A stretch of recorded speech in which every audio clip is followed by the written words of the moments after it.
Bismillahirrahmanirrahim. Assalamualaikum warahmatullahi wabarakatuh.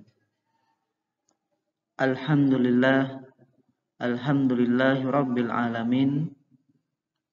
Pada kesempatan hari ini tentunya patut kita syukuri banyak nikmat yang telah Allah berikan kepada kita,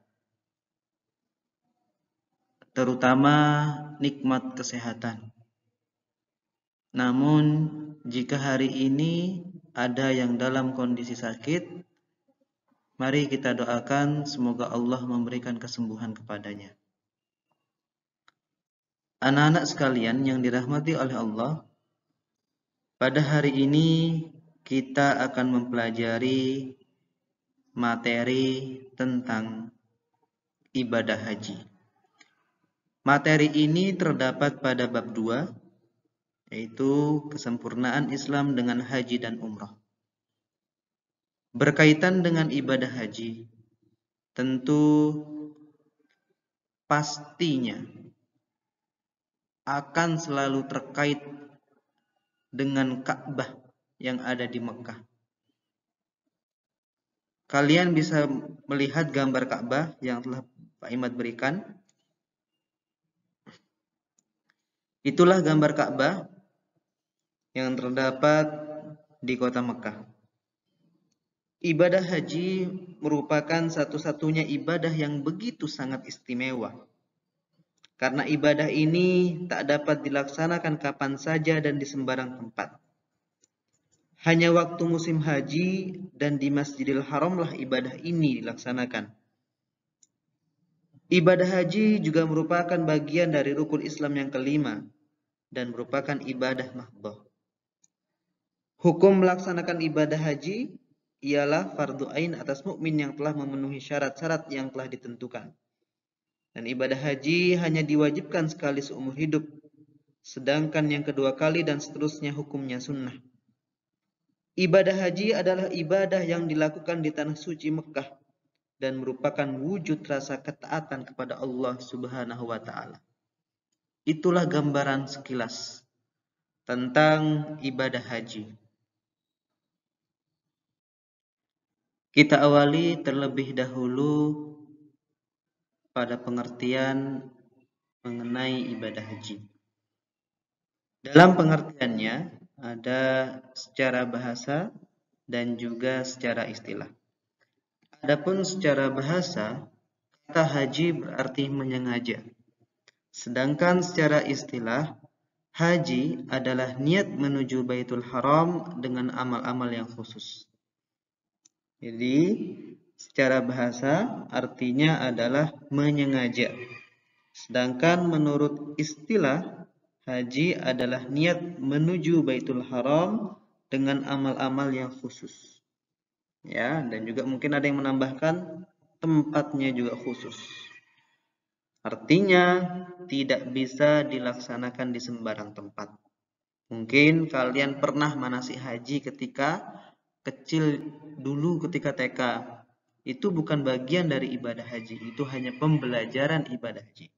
Mungkin juga kalian menemukan miniatur Ka'bah di Jakarta ketika kalian jalan-jalan, kemudian di asrama haji, baik itu di Surabaya, di Jakarta, di Solo, kalian temukan itu bukan merupakan Mekah yang sesungguhnya. Tapi Mekah yang sesungguhnya, Baitul Haram yang sesungguhnya itu berada di Arab sana, di Arab Saudi. Ya, tepatnya di kota Mekah. Anak-anak sekalian yang dirahmati oleh Allah, berbicara tentang ibadah haji, tentunya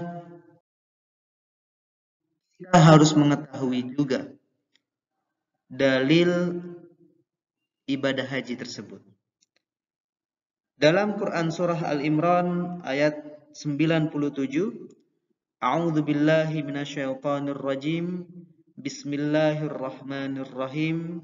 Walillahi 'alan nasi hajjul baiti man istata'a ilaihi sabila. Wa man kafara fa innallaha ghaniyyun 'anil 'alamin.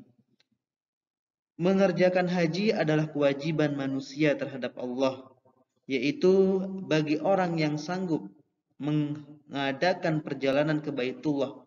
Barang siapa mengingkari atau kewajiban haji, maka sesungguhnya Allah Maha Kaya, tidak memerlukan sesuatu dari semesta alam.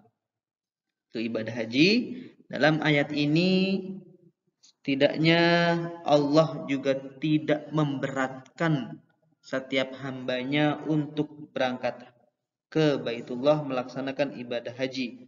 Tapi bagi orang-orang yang sanggup dalam artian baik dalam hal finansial dan juga mungkin dalam hal kesehatan.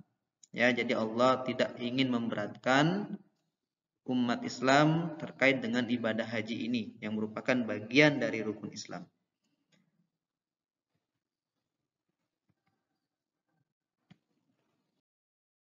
Dalil yang kedua yaitu hadis yang diriwayatkan Bukhari dan Muslim. Dari Ibnu Umar, Nabi Shallallahu alaihi wasallam bersabda, "Bunyal Islam ala khamsin, syahadatan alla ilaha illallah wa anna Muhammadar Rasulullah wa iqamis shalah wa ita'iz zakah wal haji wa shaumu Ramadan."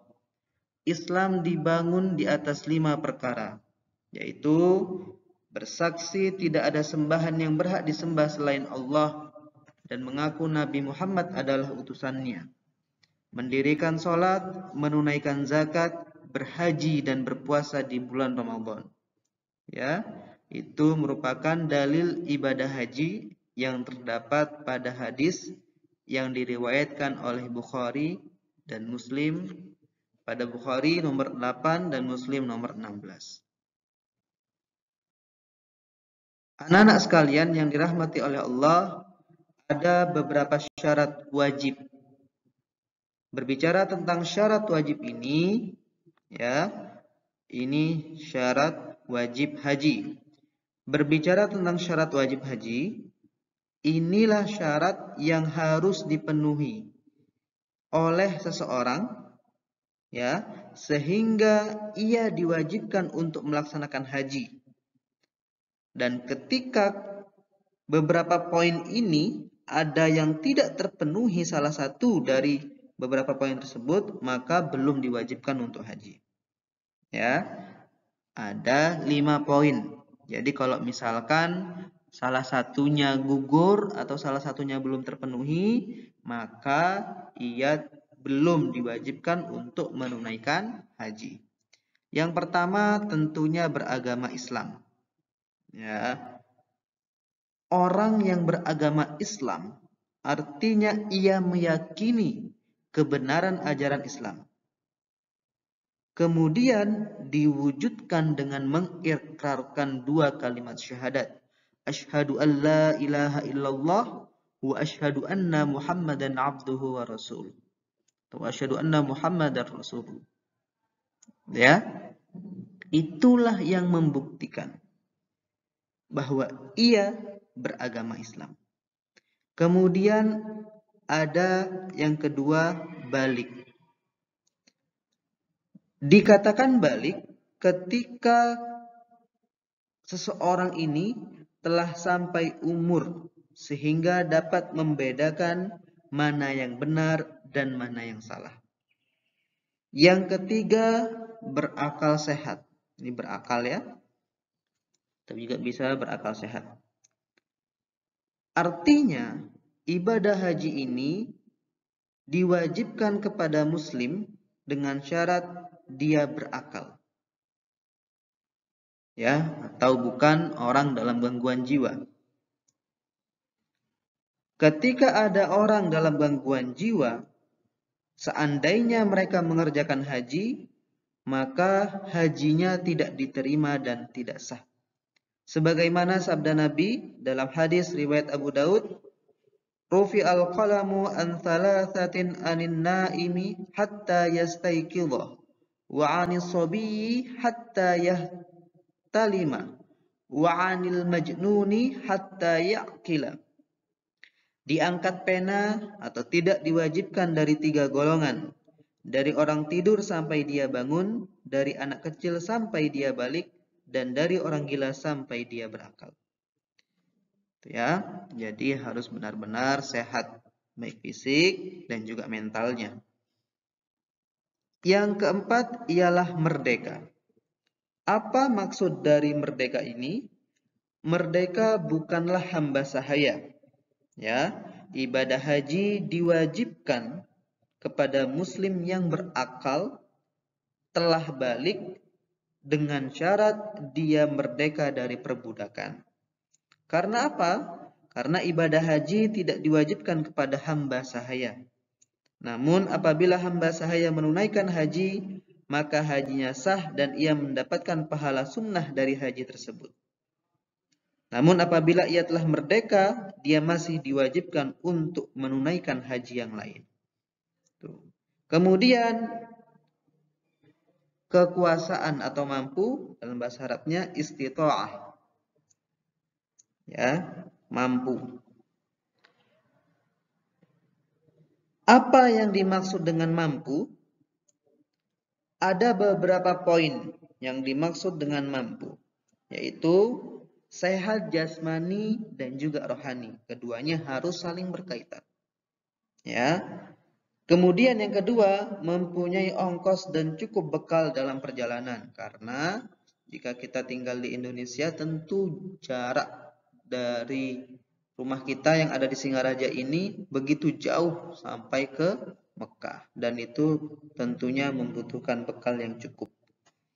Yang ketiga, adanya kendaraan yang diperlukan. Jadi kalau dulu orang-orang asal Indonesia yang ingin naik haji itu menggunakan kapal laut.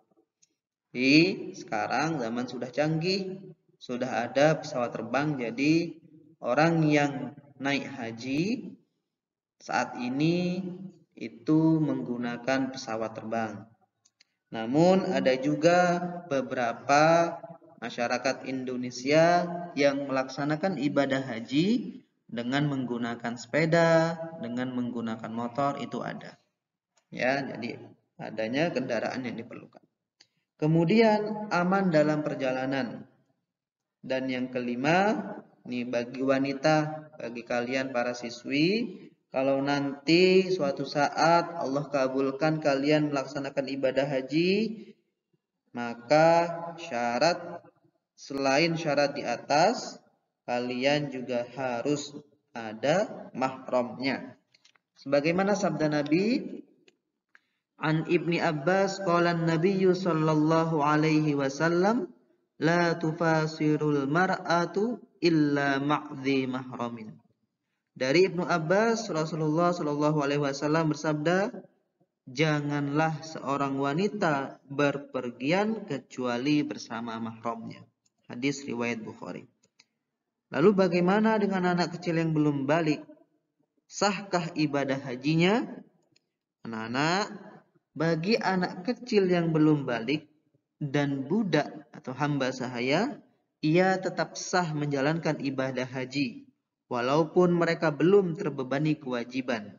Akan tetapi, haji mereka belum dihitung sebagai pemenuhan kewajiban haji sekali seumur hidup. Ketika mereka sudah balik atau merdeka dan telah memenuhi syarat wajib haji lainnya, maka mereka wajib menunaikannya. Inilah kelima syarat wajib haji yang harus dipenuhi secara keseluruhan. Tidak boleh salah satunya, atau salah duanya, atau salah tiganya, tidak boleh seperti itu. Harus seluruhnya dipenuhi. Jika tidak dipenuhi salah satunya, maka tidak diwajibkan untuk melaksanakan ibadah haji.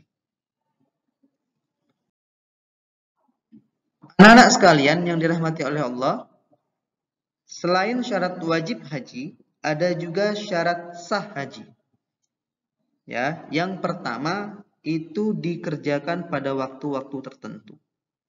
Jadi tidak bisa kalian nih, misalkan bulan Februari ini, kalian pengen haji langsung berangkat. Tidak boleh seperti itu. Kalian harus melaksanakannya pada waktu tertentu. Kapan? Pada bulan Syawal, Zulqaidah, dan 10 hari pertama bulan Zulhijjah. Itu boleh. Kemudian dikerjakan di tempat-tempat tertentu. Seperti Pak Imad sampaikan tadi, Tidak bisa mentang-mentang ada miniatur Ka'bah, ketika kalian pergi ke asrama haji menganggap bahwa kalian sudah berhaji. Tidak boleh seperti itu, ya. Artinya, ketika dikatakan tempat-tempat tertentu, maka berkaitan dengan apa? Masjidil Haram, Padang Arafah, Bukit Safa dan Marwah, Jamarat, Musdalifah, dan juga Mina. Masjidil Haram untuk apa? Untuk tawaf. Padang Arafah untuk apa? Untuk wukuf. Bukit Safa dan Marwah untuk apa? Untuk sa'i. Jamarat untuk apa? Untuk melempar jumroh. Serta Musdalifah dan Mina untuk apa? Untuk mabit. Jadi di tempat-tempat itulah ya kalian dianggap sah melaksanakan ibadah haji. Lalu yang ketiga, bagi jamaah perempuan harus didampingi suami atau laki-laki yang memiliki hubungan saudara dekat dengannya. Jadi itulah berkaitan dengan syarat sah wajib haji. Jadi nanti ini juga harus kalian penuhi agar hajinya bisa dikatakan sah. Anak-anak sekalian yang dirahmati oleh Allah, setelah kita mengetahui tentang syarat wajib haji dan juga syarat sah haji, selanjutnya kita akan belajar tentang rukun haji.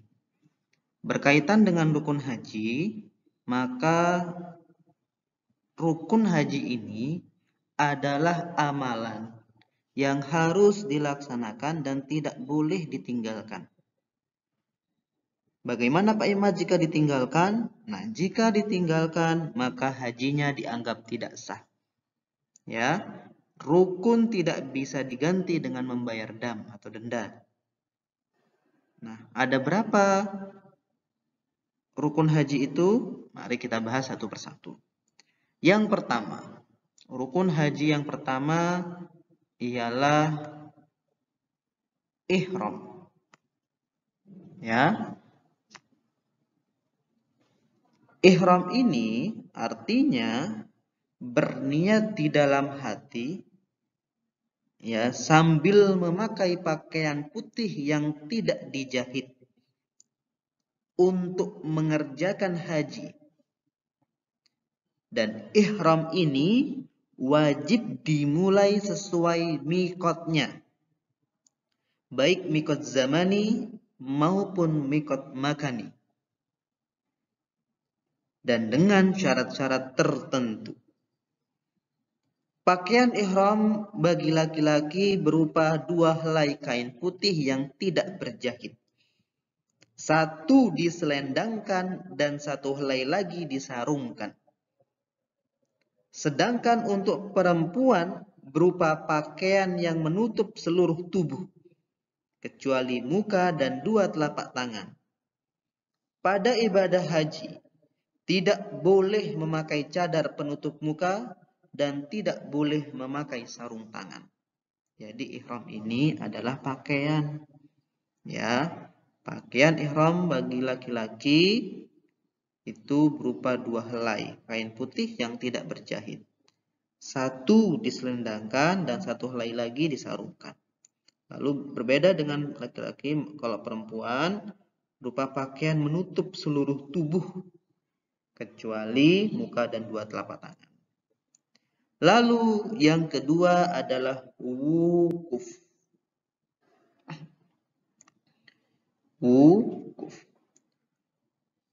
Wukuf itu memulai berkumpulnya jamaah haji di mana? Di Padang Arafah. Kapan? Pada tanggal 9 Zulhijjah. Tepatnya dari waktu zuhur sampai terbit fajar tanggal 10 Zulhijjah. Wukuf di Arafah merupakan rukun haji yang paling utama. Sehingga barang siapa yang tidak sempat melaksanakan wukuf, walau telah melakukan semua rukun yang lain, hajinya dianggap tidak ada. Rasulullah SAW bersabda, Al-hajju arafatu, man ja'a laylata jam'i qabla tulu'il fajri, faqad adraka. Haji itu adalah hadir di Arafah. Barang siapa hadir pada malam 10 sebelum terbit fajar, sesungguhnya dia telah dapat waktu yang sah. Hadis riwayat 5 orang ahli hadis. Ya. Lalu ketika wukuf apa saja yang wajib? Kalau yang wajib dilakukan adalah yang pertama, ya, kalau sempat keluar walau sejengkal sebelum terbenam diwajibkan membayar dam. Jadi tidak boleh keluar. Ya, diem aja di sana.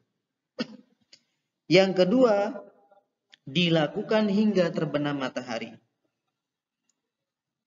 Kalau ada yang mengakhiri sebelum terbenam, wajib juga membayar dam. Dam itu denda. Jadi yang pertama, dilakukan di dalam daerah Arafah. Kalau ada yang keluar sejengkal saja sebelum terbenam, maka diwajibkan membayar dam.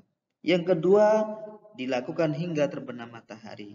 Kalau ada yang tiba-tiba belum terbenam matahari, masih siang, tiba-tiba dia mengakhiri, maka itu wajib membayar dam. Lalu sunnah-sunnah wukuf yang pertama melaksanakan sholat duhur dan asar. Bisa dijamak dan juga dikosor. Kemudian mendengarkan secara hikmat, mendengarkan secara baik khutbah Arafah. Yang ketiga, memperbanyak zikir, doa, dan juga memperbanyak membaca Al-Quran. Selanjutnya ialah tawaf. Yang ketiga adalah tawaf. Tawaf itu mengelilingi 7 kali putaran. Ya, dimulai dan diakhiri di Hajar Aswad. Titiknya dan diakhirinya atau startnya dan finishnya itu di Hajar Aswad. Nah, tawaf rukun haji dinamakan tawaf ifadah. Ya, tawaf rukun haji dinamakan tawaf ifadah. Lalu yang selanjutnya syarat tawaf ifadah ketika melaksanakan tawaf ifadah yaitu menutup aurat, suci dari hadas dan najis, dan ketika sedang tawaf Ka'bah berada di sebelah kiri orang yang sedang mengerjakan tawaf dan mengelilingi Ka'bahnya 7 kali. 3 kali sambil berlari-lari kecil dan 4 kali sambil berjalan biasa. Dimulai dari Hajar Aswad sambil menciumnya. Ketika mencium Hajar Aswad disunnahkan membaca Bismillah wallahu akbar. Dan ada beberapa macam tawaf. Yang pertama, tawaf ifadah, tawaf qudum, tawaf wada, dan juga tawaf sunnah. Tawaf ifadah adalah tawaf yang termasuk rukun ibadah haji. Tawaf qudum adalah tawaf ketika baru tiba di kota Mekkah sebagai penghormatan yang pertama terhadap Ka'bah dan Masjidil Haram. Tawaf wada adalah tawaf ketika akan meninggalkan kota Mekkah sebagai perpisahan dengan kota suci Ka'bah dan Masjidil Haram. Dan tawaf sunnah adalah tawaf selain yang telah dijelaskan di atas, tawaf yang dianjurkan oleh Rasulullah. Adapun yang dapat dikerjakan dalam sunnah-sunnah tawaf ialah mengusap dan mencium Hajar Aswad. Ya. Kemudian pada 3 putaran pertama bagi laki melakukan harwalah atau berlari-lari kecil. Kemudian yang ketiga istilam, mengusap rukun yamani. Rukun yamani tidak perlu dicium dan tidak perlu sujud di hadapannya. Adapun selain Hajar Aswad dan rukun yamani maka tidak disunnahkan untuk diusap. Yang keempat, sholat di belakang maqam Ibrahim dengan membaca pada rakaat pertama Al-Fatihah dan Al-Kafirun dan pada rakaat kedua Al-Fatihah dan Al-Ikhlas. Yang ketiga, menjaga pandangan dari berbagai hal yang melalaikan. Artinya kalian diminta untuk fokus. Selanjutnya berdoa di depan multazam ya, sesuai dengan keinginan masing-masing. Apapun keinginannya boleh diminta di sana, tapi utamakan keinginannya itu dibebaskan dari fitnah kubur, ya, diampuni segala dosa-dosanya, kemudian dikumpulkan bersama orang-orang soleh di surganya Allah. Kemudian meminum air zam-zam, ya. Nah, selanjutnya rukun haji yang selanjutnya yaitu sa'i. Adapun sa'i itu ialah berlari-lari kecil dari Safa ke Marwah. Sabda Nabi Shallallahu Alaihi Wasallam, kutiba alaikumus sa'yu fas'au. Telah diwajibkan atas kamu sekalian berlari-lari kecil, maka bersailah kamu. Misal, itu berlari-lari kecil dari Safa ke Marwah. Adapun syarat yang harus dilakukan ketika sa'i yaitu melakukannya setelah tawaf ifadah ataupun tawaf qudum. Dimulai dari Bukit Safa dan diakhiri di Bukit Marwah. Dan dilakukan 7 kali perjalanan. Dari Safa ke Marwah dihitung sekali. Dan dari Marwah ke Safa dihitung sekali perjalanan pula. Ya, itu syarat-syaratnya. Kemudian tahallul. Tahallul itu ialah menghalalkan kembali apa-apa yang tadinya dilarang ketika masih keadaan ihram. Ya, caranya adalah dengan mencukur atau menggunting rambut sekurang-kurangnya 3 helai. Dan acara tahlul ini dalam ibadah haji dapat diibaratkan ucapan salam dalam sholat. Setelah tahallul maka selesailah ibadah haji kita. Tahallul ada 2 macam, yaitu tahallul pertama melakukan pemotongan rambut baik secara keseluruhan atau hanya sebagian. Ya, walau hanya sepanjang 2 inci. Setelah melakukan 2 rukun ditambah 1 wajib haji. Jadi setelah melakukan ihram, rukun yang pertama, lalu wukuf, rukun yang kedua, dilanjutkan dengan melempar jumrah aqabah. Seseorang haji telah diperbolehkan untuk melakukan tahallul pertama. Orang yang telah melakukan tahallul pertama telah bebas dari beberapa larangan-larangan ihram kecuali hubungan suami istri atau jima. Dan tahallul yang kedua adalah jika semua rangkaian rukun haji telah dilakukan, termasuk tawaf ifadah dan sa'i haji. Tahallul kedua tidak dilakukan pemotongan, melainkan jatuh dengan sendirinya. Jika kedua hal di atas telah dilakukan setelah tahallul kedua jatuh, semua larangan ihram boleh dilakukan kembali termasuk hubungan suami istri. Lalu yang terakhir, ya, tambahannya yaitu tertib.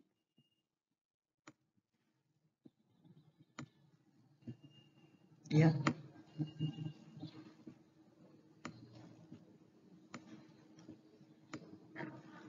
Ini begitu penting. Ya, yang terakhir ini. Tertib. Ini begitu penting, ya, yaitu mengerjakan ibadah haji termasuk di rukunnya itu haruslah sesuai dengan urutannya. Ya, tidak boleh tidak sesuai dengan urutan karena salah satu rukun haji yaitu tertib. Anak-anak sekalian yang dirahmati oleh Allah, selanjutnya yaitu wajib haji. Wajib haji ialah amalan-amalan dalam ibadah haji yang wajib dikerjakan, tetapi sahnya haji tidak tergantung kepadanya. Jika ia ditinggalkan, hajinya tetap sah dengan cara menggantinya dengan bayar denda. Wajib haji itu ada 7. Yang pertama, ihram sesuai mikotnya. Yang kedua, bermalam di Muzdalifah atau mabit di Muzdalifah. Ya, sesudah wukuf tanggal 10 Zulhijjah, itu mabit di Muzdalifah. Kemudian mabit di Mina pada hari tasyrik 11, 12, 13 Zulhijjah. Kemudian melempar jumrah Aqabah, Ya, melempar jumrah Aqabah dilaksanakan 7 kali dengan batu kerikil pada tanggal 10 Zulhijjah. Kemudian melempar jumrah ula, wusta dan Aqabah pada tanggal 11, 12, 3 Zulhijjah dan itu termasuk hari tasyrik. Kemudian tawaf atau tawaf wada. Ya, tawaf wada ini bagi yang ingin meninggalkan Mekah maka melaksanakan tawaf perpisahan. Ya. Kemudian menjauhkan diri dari muharramat ihram. Artinya menjauhkan diri dari hal-hal yang dilarang. Ya, jadi harus kalian menjauhinya. Dan selanjutnya adalah sunnah-sunnah haji. Anak-anak sekalian, ada beberapa sunnah yang dapat dilakukan. Artinya amalan-amalan ini baik untuk dilakukan dan dianjurkan memang oleh Nabi. Ya, yang pertama yang termasuk dalam sunnah ialah mandi ketika berihram. Ya. Kemudian yang kedua memakai wangi-wangian. Yang ketiga sholat sunnah ihram. Kemudian membaca talbiyah. Bagaimana bunyi talbiyah? Labbaik Allahumma labbaik. Labbaik la syarika laka labbaik. Innal hamda wan ni'mata laka wal mulk la syarika lak. Labbaik Allahumma labbaik. Labbaik la syarika laka labbaik. Innal hamda wan ni'mata laka wal mulk la syarika lak. Labbaik Allahumma labbaik. Labbaik la syarika laka labbaik. Innal hamda wan ni'mata laka wal mulk la syarika lak. Artinya aku datang memenuhi panggilanmu ya Allah. Aku datang memenuhi panggilanmu. Tidak ada sekutu bagimu ya Allah. Aku memenuhi panggilanmu. Sesungguhnya segala puji, kenikmatan dan segenap kerajaan adalah milikmu. Tidak ada sekutu bagimu. Kemudian melakukan tawaf ketika memasuki Masjidil Haram atau biasa disebut dengan tawaf kudum. Kemudian membaca zikir dan doa. Ya. Ini juga penting sekali. Kemudian masuk Ka'bah. Hadisnya an Ibni Abbas qala Nabi sallallahu alaihi wasallam man dakhalal baita dakhala fi hasanatin wa kharaja maghfuran lah.